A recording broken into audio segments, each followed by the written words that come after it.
시장에 참 많은 뭐 전문가분들이 또 시장에 대한 분석, 전망들을 내놓고 계실 때 사실 이제 그 내용들을 잘 들어보고 그 논리라든지 아니면 그 근거에 대해서 우리가 생각을 좀 해야 될 필요가 있는데 네. 어쩔 때는 그냥 그분의 마지막 그 워딩 하나 그걸로 기억을 하고 그걸로 평가를 하는 경우가 굉장히 많지 않습니까? 결론 하나. 네.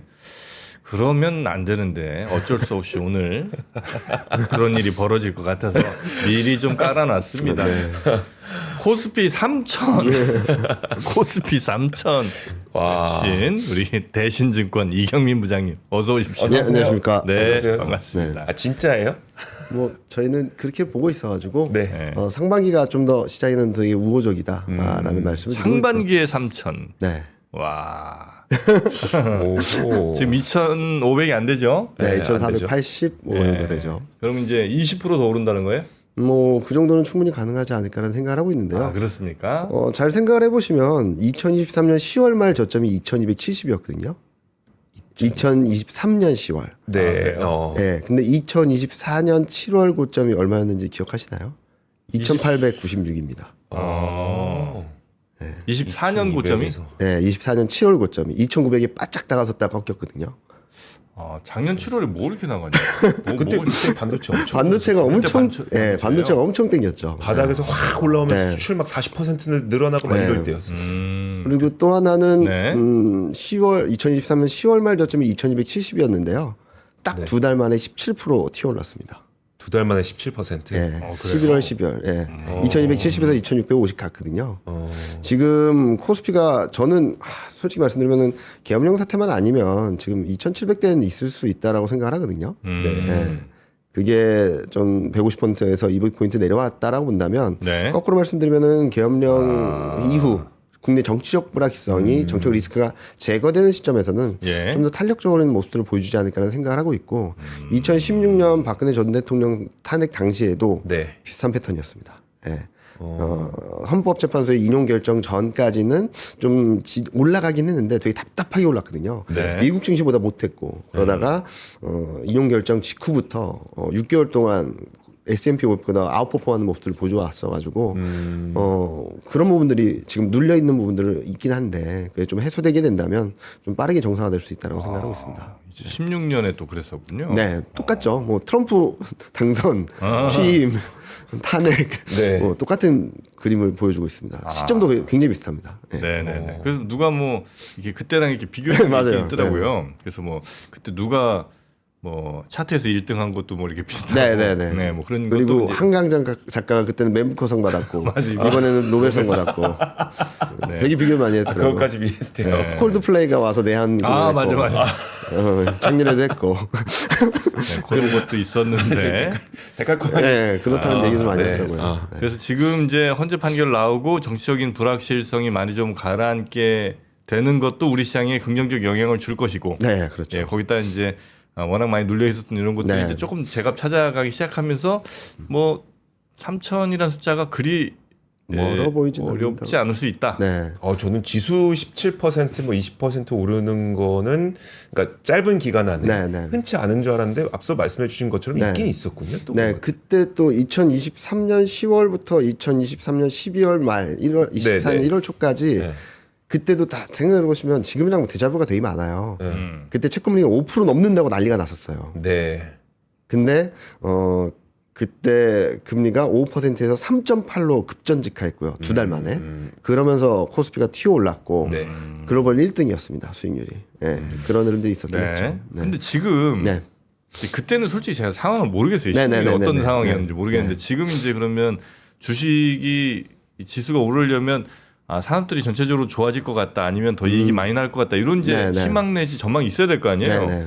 근데 지금 반도체 이건 뭐 아닌 것 같고 그 다음에 자동차도 뭐 피크 찍고 네. 내려오거나 아니면 뭐 유지 정도 잘하면 하는 것 같고 배터리, 배터리도 아직 뭐 안 보이고 네. 바이오. 뭐 해봐야 뭐 조선 정도 좀 괜찮을 네. 것 같고 나머지 크게 뭐 화학이라든 이런 것들도 다 어려워 보이는데 네, 네. 이 상황에서 과거의 그런 정치적 불확실성 제거로 뭔가 이렇게 올라갔던 네. 것만큼 우리가 탄력을 가질 수 있느냐는 네. 생각이 듭니다. 일단은 2016년 케이스도 다 비관적이었어요. 아 그랬었나요? 네. 2016년 안 된다. 오래돼서 기억이 안 나. 네. 그리고 또 2016년 말만 하더라도 이제 반도체 안 된다. 회복은 되겠지만 업사이클은 모르겠다. 회복 가능하다. 근데 2017년에 불장 아니었습니까? 그러니까요. 반도체 그러니까 슈퍼 사이클이었어요. 그러니까 무슨 말씀을 드리냐면 네. 지금 컨센이 올해 내내 정확한 현실이라고 한다면 저희도 전망을 바꿔야 되겠죠. 근데 저희가 전망은 바뀌는 거니까 네네. 저희는 그런 그림들이 좀 예상을 하고 있고 또 하나 다들 지금 관세에 대해서만 되게 많이 말씀을 하시잖아요. 네.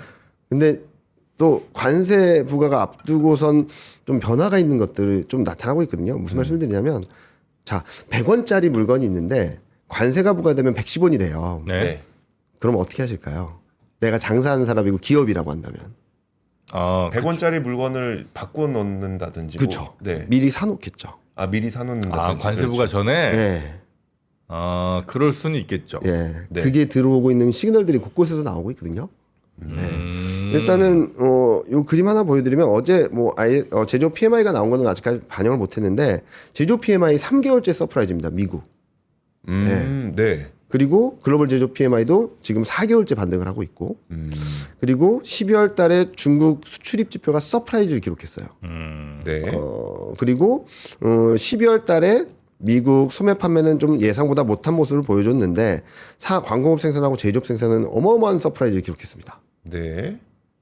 이런 전반적인 흐름들이 수요 측면에서 선수요가 들어오는 것이 아닌가라는 생각을 하고 있고 이런 것들이 저희는 상반기 중에는 예상보다 그러니까 기대가 없는 상황에서 약간의 서프라이즈만으로도 시장은 굉장히 반응을 많이 할 수 있거든요. 네. 그런 것들이 조금 상반기 중엔 들어오지 않을까라는 생각을 하고 있는 부분이죠. 그래서 지금 예상하는 것보다 기업 실적이나 이런 것들이 좀 괜찮을 수 있다라고 보는 거고 또 하나는 많은 분들이 수출 걱정 많이 하시는데 수출은 뭐 잘 될 것 같아요. 그래요? 일단은 네. 1월 수출이 굉장히 부진했다라는 얘기들을 굉장히 많이 하시잖아요. 마이너스 10.3%다. 근데 조업일수를 감안한 일평균 그 수출 증가율은 7.7입니다. 플러스. 아니, 많이 쉬긴 많이 쉬었어요. 4일이 빠졌어요. 네. 작년보다 4일이 빠져서 네.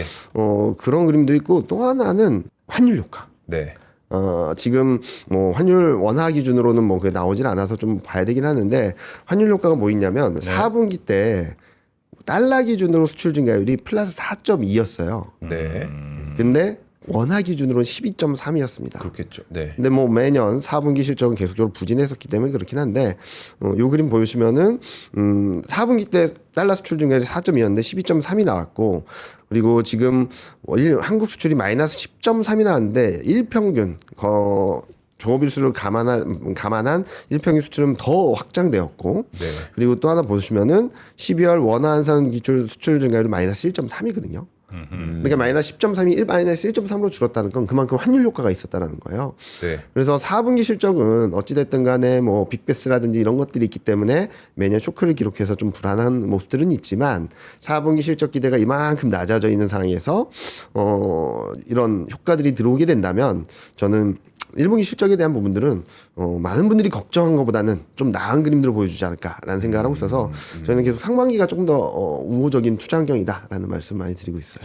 상반기가 우호적이려면 사실 증시는 뭐 대략 6개월 정도 선행한다 쳤을 네. 때 그 미래가 더 밝아 보여야 된다는 거잖아요. 네. 그게 밝아 보이는 겁니까? 그거는 아니고요. 그러니까 이런 거죠. 기대하지 않았던 네. 아. 부분에 대한 약간의 서프라이즈가 시장을 올려주고 네네. 뭐 두 분 다 오징어 게임 2 보셨겠지만 잘 만든 작품이긴 하잖아요. 네. 근데 기대에 못 미치지. 그죠. 네. 그것 때문에 호불호가 갈리는 거잖아요. 네. 만약에 오징어 게임 1이 없이 2가 나왔다면 호평을 받을 수도 있어요. 그렇죠. 그렇기 때문에 저희는 시장에 아예 기대가 없는 상반기가 오히려 투자 기회가 많을 거고 나름대로 이 기대를 하고 있는 하반기가 좀 시장은 좀 불안정하지 않을까라는 생각을 하고 있는 거고요. 여기 그림 보시면은 한국은 실적 시즌이 너무 명확합니다. 1분기 서프라이즈, 2분기 예상상해, 3분기 예상하에, 4분기 쇼크. 매년 그래요? 매년 그렇습니다. 매년 그렇습니다. 그러면 이제 우리가 1분기 실적은 어쨌든 2분기에 확인하게 되니까 네. 그때까지는 네. 괜찮을 수 있다. 네, 그러니까 3월 지나면서 이제 1분기 실적이 어느 정도 나오게 되고 프리뷰가 나오게 된다면 네. 시장 분위기는 조금 더 좋아질 수 있다라고 생각하고 있고 이게 또 재밌게 2월, 3월, 4월은 이제 국내 정책 불확실성이 해소되는 시점이고 예. 그리고 금리 인하, 한국은행 금리 인하가 네, 있을 거고 네. 그렇게 되면은 전반적인 환경들이 2, 3, 4월 달에 좀 몰려 있지 않나라는 말씀을 많이 드리고 2, 있죠. 3, 4월 그러네. 아 그래서 이제 상반기 중에 서프라이즈 경험하면서 네. 야, 이거 괜찮은데 이러면서 이제 주가가 네. 꽤 달릴 수 있다. 네, 그렇게 보고 있습니다. 근데 그 다음에 팔란 얘기네요. 하반기는 저희도 솔직히 말씀드리면 여러 가지 경로를 생각을 하고 있어요. 네. 저희가 하반기에 걱정하는 건 지금 많은 분들이 트럼프 관세 정책에 대해서 걱정을 하시는데 저는 하반기가 좀 더 고민된다라고 생각하거든요. 지금 캐나다, 멕시코, 중국을 계속 건드리는 것은 뭐 경제 권한법을 동하는 것도 있지만 다른 나라들의 보편 관세를 하기에는 명분이 약해요. 네. 네, 피해를 입증해야 되거든요. 미국 네. 입장에서. 그래서 트럼프가 4월 1일까지 조사 보고서 내라라고 한 네. 거잖아요. 근데 많은 분들이 그럼 4월 2일부터 큰일 나는 거 아니야? 근데 이게 상호 간의 관계를 조사한 거기 때문에 한 달 정도의 의견 수렴 과정이 있습니다. 예를 들어서 한미 FTA를 통해서 미국이 이만큼 피해를 받았어 하고 보고서 나왔는데 네. 한국이 와서 아니야. 이건 너네가 너무 과하게 잡은 거야 라는 소명할 시간을 주거든요. 네. 그러면 5월이 지나면서 들어갈 것 같아요. 네. 그래서 저희가 하반기를 좀 불안정하게 보는 거고 또 하나는 그게 보편 관세가 들어오면은 요번에도 나타난 것처럼 뭐 물가라든지 네. 이런 것들을 좀 걱정할 거고 그리고 하반기는 이제 미국, 유럽 뭐 다 금리 인하한 지 1년이 되는 시점이거든요. 네. 그러면은 특히 미국이 경기가 그렇게 좋았는데 금리 인하했을 때 이 물가 영향을 어느 정도 반영을 할까? 그래서 물가를 좀 체크하자. 그래서 과거 물가가 많이 튀었을 때 보면은 물가가 완만하게 오르면 크게 걱정을 안 해요. 네. 네, 시장 그래도 탄력적이진 않지만 꾸역꾸역 오를 수 있거든요. 네. 근데 물가가 튀어오르게 되면은 시장은 좀 멈춥니다. 상승을 멈춰요. 네. 그 다음에 눈치를 보는 게 연준의 스탠스예요. 연준이 금리 인하 중단한다라고 한다면 그냥 불안불안한 흐름들을 보여줄 거고 만약에 금리 인상 사이클에 대한 시사성을 던지게 된다면 그때는 좀 시장의 변동성이 커질 수 있다. 네. 그래서 저희는 일단은 상반기에 좀 긍정적으로 보고 하반기는 조금 확인하면서 대응하자. 좀 확인할 필요가 있다 정도로 말씀을 드리고 있습니다. 그 금리 인하를 하느니 올해 몇 번 정도 할 거로 혹시 보고 계세요? 저희는 3번 정도는 할 수 있다고 3번 정도는 생각하고 할수 있다. 있거든요. 지금 1월 달에도 할 거라고 예상을 했는데 못했던 이유는 환율 때문인 것 같아요. 네. 제가 그때도 말씀드렸던 거는 1470원 밑에 있으면은 진짜 고민 많이 할 텐데 1470원 위에서는 못 할 것 같다라고 했는데 그때 막 1473원, 5원 막 왔다 갔다 했거든요. 네. 그래서 못했던 것 같고 다행히 뭐 관세 이슈가 있었긴 했지만 지금 달러율이 다시 1,450원대로 내려오고 있고 그리고 정치적 이슈가 좀 어느 정도 진정이 되는 상황에서 환은은 2월 달에는 금리 인하를 단행하지 않을까라는 생각을 하고 있어요. 근데 이게 왜 또 하나의 포인트냐면은 한국이 계속 소외받았잖아요. 네. 여러 가지 이유들이 있긴 하겠죠. 뭐 실적도 안 좋고 그렇긴 했는데 제가 보는 가장 근본적인 두 가지 이유는 첫 번째는 재정 정책이 없었습니다. 맞아요. 네. 두 번째는 한국만 유동성 모멘텀이 약했어요.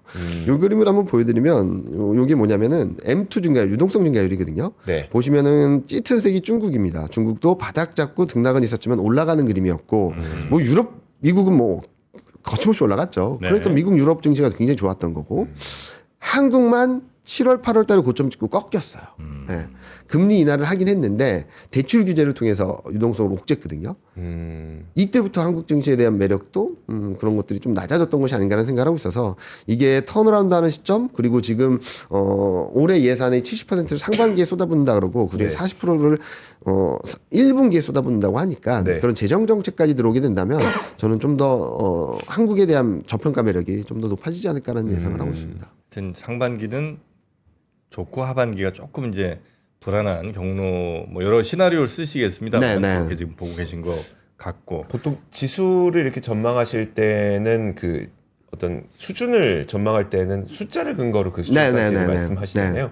3천이라는 숫자는 좀 어떻게 나오는 걸까요? 자, 여기 보시면은 예. 저희가 12개월선 EPS를 추정을 했는데요. 다들 이익 전망이 떨어지고 있고 12개월선 EPS 떨어지고 있어요. 그런데 다들 걱정하시는 게 더 떨어지는 거 아니야?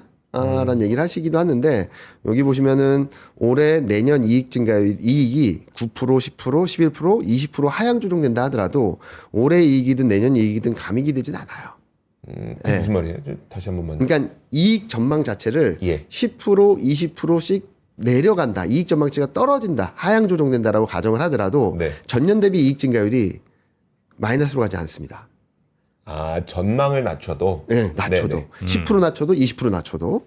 근데 그렇게 되면은 이익 전망 흐름들이 이렇게 갈 거라는 거죠. 네. 근데 회색이랑 파란색 선 비교해 보시면은 이게 회색 선이 연간 순이익을 이렇게 일별로 추이를 그려둔 거고 이게 12개월 선행 EPS거든요. 파란색이. 네. 그러면 12개월 선행 EPS가 추세적으로 하락할 일은 없다라고 보는 거죠. 그래서 저희는 1분기 실적 시즌이 4분기 실적 시즌이 지나면서 네. 이익 전망은 다시 올라가긴 할 거다. 물론 이때만큼 가파르게 올라가지 못하고 굉장히 완만하게 올라갈 텐데 그렇다 하더라도 상승할 수 있는 12개월 선의 EPS는 한 311, 310 정도라고 보고 있고요. 이 레벨을 밸류에이션으로 비교를 해봤더니 9.5배 수준만 가도 311은 2,954. 네. 그리고 314는 2,979. 이게 9.5배입니다. 네. 2001년 이후 평균 수준. 네. 그리고 2010년 이후 평균이 10배인데 10배를 가게 되면 3,100을 넘는 거죠.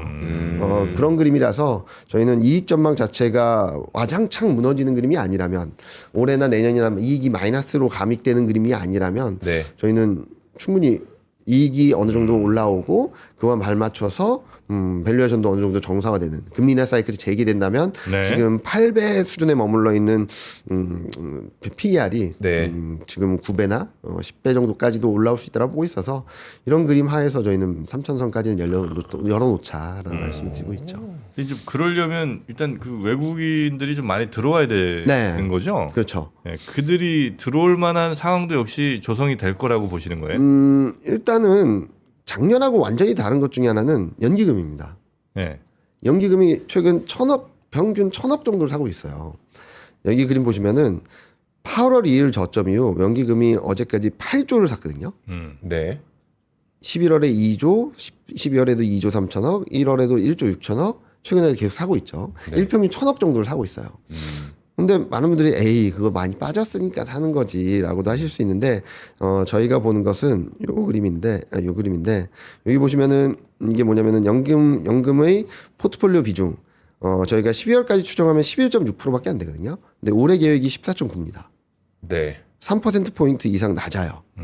채워 넣어야 될 룸이 엄청 크다는 거죠. 네. 저걸 금액으로 환산하면 대략 어느 금액을 정도? 환산하면 보시는 것처럼 39조, 33조, 39조 정도 돼요. 그래서 이게 미국이 좀 쉬고 한국이 좀 가파르게 오른다고 하더라도 최소한 10조에서 20조 정도는 들어올 수 있는 여력이 있다. 그러면은 네. 이게 뭐냐면 작년까지는 연기금까지 들어오질 않다 보니까 외국인이 사면 반등하고 외국인이 사면 네. 박살나고 계속 이 패턴이었거든요. 근데 연기금이 받쳐주면 이제 외국인이 사면 치고 올라가고 외국인이 팔면 어느 정도 버텨주고, 조정은 있지만 떨어지고. 저점은 높아지고 이런 그림들을 만들어줄 수 있는데 이런 상황에서 연기금이 좀 들어올 수 있다라 보는 것 중에 하나는 매도 규모는 계속적으로 줄고 있어요. 이번에 1월 달에 매수 전환하지 못한 건 좀 아쉽긴 하지만 매도 규모는 크게 줄었고 그리고 최근 외국인이 뭐를 사나 봤더니요. 이거는 금액 자체라서 뭐 많이 사는 것도 있는데 시가총액 대비 매수 강도를 보면 소프트웨어, 유틸리티 소프트웨어는 많이 올랐죠. 네. 유틸리티는 많이 빠졌다 반등하고 있고 철강은 아주 벅벅 기고 있고 얘도 기고 있고 운송도 꽤 올랐고 조선도 많이 올랐어요. 그러니까 소프트웨어, 유틸리티, 조선은 2달 연속 사고 있고요. 지금 네. 매도라고는 있지만 근데 매수 전환한 걸 보면 철강, 소매유통 그리고 필수 소비재, 화장품, 의류, 건설, 통신 상사자본의 디스플레이 잘 간 애들도 있지만 아직까지 되게 부진한 애들도 있거든요. 그래서 저희가 보기에는 외국인 수급에 있어서는 잘 가는 애들도 잘 플레이를 하고는 있지만 현재 부진한 애들. 네, 바닥권에 있는 애들도 좀 모아가는 것이 아닌가? 라는 생각을 좀 하고 있고요. 네. 외국인 수급이 결정되는 것은 요 그림 보시면 될 것 같아요. 이게 빨간색이 뭐냐면 달러 대비 원화 약세 강도예요. 이게 이때는 반도체를 그냥 주구장창 사서 좀 상관성이 막 없어졌는데 이게 올라가면 보통 외국인은 매도합니다. 달러보다 원화가 더 약하다라는 거거든요. 올라간다는 의미는. 네. 이게 꺾일 때 외국인 들어오는데 1월 달에 들어왔던 거는 이게 굉장히 빠르게 꺾이면서 외국인 수급이 살짝 들어왔다가 이게 또 반등하니까 이게 꺾여 내려왔거든요. 네. 근데 지금 보면은 전반적으로 달러는 저희는 110 이상으로 올라가지는 어렵고 저희는 1분기 중에는 104포인트, 상반기 중에는 102포인트까지도 내려갈 수 있다고 보고 있거든요. 네. 그렇게 되면은 달러 인덱스 안정과 그리고 원달러율도 지금 좀 반등이 있었긴 했지만 저희는 1,300원 중반대까지 떨어질 수 있다고 보고 있어서 저희는 외국인 수급은 충분히 들어올 수 있는 룸이 만들어질 수 있다라고 생각하고 있죠. 좋게 보시는 섹터가 혹시 있습니까? 지금 좋게 보는 거는 뭐 워낙 주가가 많이 빠져 있어서 가지고 네. 좀 저평가되어 있는 애들을 좀 많이 보자라는 말씀을 네, 많이 네. 드리고 있거든요. 그래서 제가 본 것은 요 그림이 뭐냐면 낙폭과대 7월 11일 고점 이후 낙폭과되면서 네. 실적 대비 저평가돼 있다고 평가받을 수 있는 업종이에요. 저희가 네. 실적 변화율하고 좀 비교를 해봤는데 대표적으로 반도체, 자동차, 철강, 디스플레이, 소매유통, 건설, 보험, 유틸리티 이 정도가 나오고 있거든요. 네. 반도체, 자동차 그리고 플러스 2차 전지는 뭐 실적이 워낙 안 좋았기 때문에 좀 내려와 있는데 저희는 2차 전지까지도 좀 바닥권에 있다라고 생각하고 있어서 최근까지 굉장히 불안했던 부정적이었던 업종들을 좀 바라봐야 될 때가 아닌가라는 말씀 많이 드리고 있고요. 네. 종이나 종목으로 말씀을 드리면 일단은 반도체는 이게 닉스 때문에 이렇게 됐는데 어느 정도 조정받으면 다시 올라갈 수 있는 룸이 만들어져 있고 그리고 전자는 지금 보시면은 뭐 바닥권이에요. 지금 51,000원까지 내려가고 네네. 있는데 저희는 상반기 중에 6만 원 중반대까지도 갈 수 있다라고 생각하고 있어서 반도체, 자동차, 2차 전지를 좀 중심으로 놓고 그리고 아까 말씀드렸던 뭐 디스플레이나 소매유통이나 뭐 건설이나 이런 것은 트레이딩 관점에서 접근하면 좋지 않을까라는 말씀 많이 드리고 있습니다. 그런데 자동차, 반도체, 뭐 배터리 뭐 이렇게 가면 사실 우리나라 저 시총 상위 종목들이 네. 아마 포함되는 친구들이라 굉장히 기쁜 마음이긴 한데 네. 그렇게 워낙 지금 낮게 평가가 돼 있으니까 네. 갈 가능성도 높다. 네, 이렇게 보신다는 거죠? 지금 뭐 생각을 해보시면요, 다들 기계 막 조선 막 얘기 많이 하시잖아요. 네. 네. 몇 달 전만 해도 쳐다보셨나요? 기계조선 네. 사실 안 봤어요. 저는 팔았어요 그때. 기계는 작년 24년 6월까지 어마어마하게 핫했다가 6개월 동안 어마어마한 조정을 받았어요. 기계가 예, 그래서 소외됐던 업종이었다가 최근 다시 부각이 되는 거고 기계는 중장비 말씀하시는 거. 전력기기죠, 전력기기. 전력기기. 전력기기. 네, 전력기기 저 전력기기. 들어갔잖아요. 네. 근데 한참 조정받았잖아요. 아 그래요? 네. 몰라. 그리고 그 한동안 굉장히 관심 많았던 게 제약바이오잖아요. 네. 그 업종들도 어마어마하게 상승하다가 2달 정도 조정받다가 다시 올라가는 거고 네. 인터넷도 큰 폭의 상승을 하고 한 2달 정도 조정받다가 다시 올라간 거거든요. 네. 그러니까 저는 지금은 조선기계도 저는 되게 좋게 보고 있는데 저희 탑픽이기도 해요. 네. 근데 단기간 너무 많이 올랐다. 한두 달 정도 쉴 텐데 이 자리를 메워줄 수 있는 게 그동안 못했던 반도체, 자동차, 2차 전지 그리고 일정 부분 조정받고 다시 움직이는 인터넷 그리고 제약바이오가 네. 좀 주목을 받지 않을까라는 예상을 많이 하고 있습니다. 오히려 그렇게 반등할 때는 그동안 못 올랐던 네. 사실 못 올랐던 데에는 이유가 있어서 못 올랐던 건데 그쵸. 그게 명확하게 해소가 되지 않는다고 하더라도 그들이 먼저 올라올 수 있다는.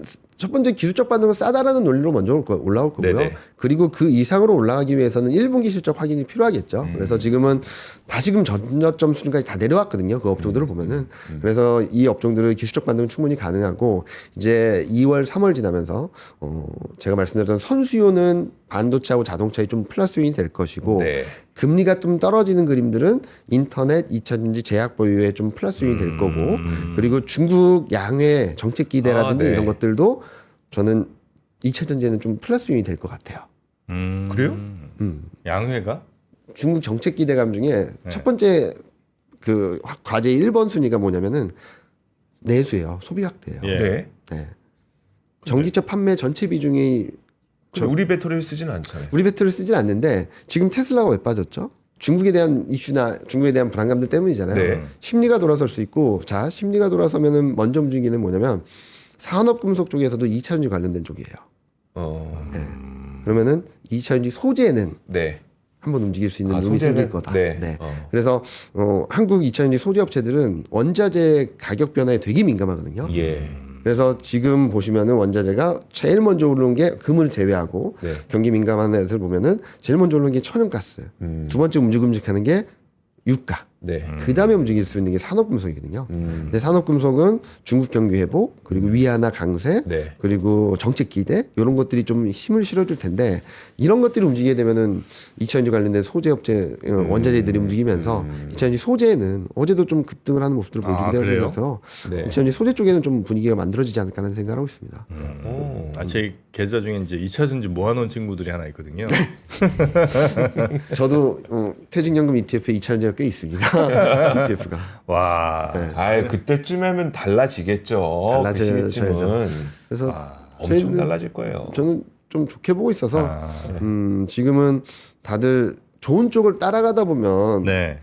잠시 좋을 수는 있어도 아. 한두 달 정도는 힘들 수 있거든요. 그렇죠, 그렇죠. 그래서 지금은 아예 바닥에 있는 애들을 조금씩 모아간다라는 생각으로 접근을 하시는 게 좀 더 유리한 투자 환경이 아닌가라는 생각을 하고 있습니다. 아유, 굉장히 좀 뭐 저는 좋은 게 네. 보통들은 이제 뭐 상반기 힘들고 하반기 그래도 좀 기대 이런 얘기들 많이 하시잖아요. 근데 그때까지 너무 오래 남았잖아요. 맞아요. 보통 막 10개월씩 남아 있으니까.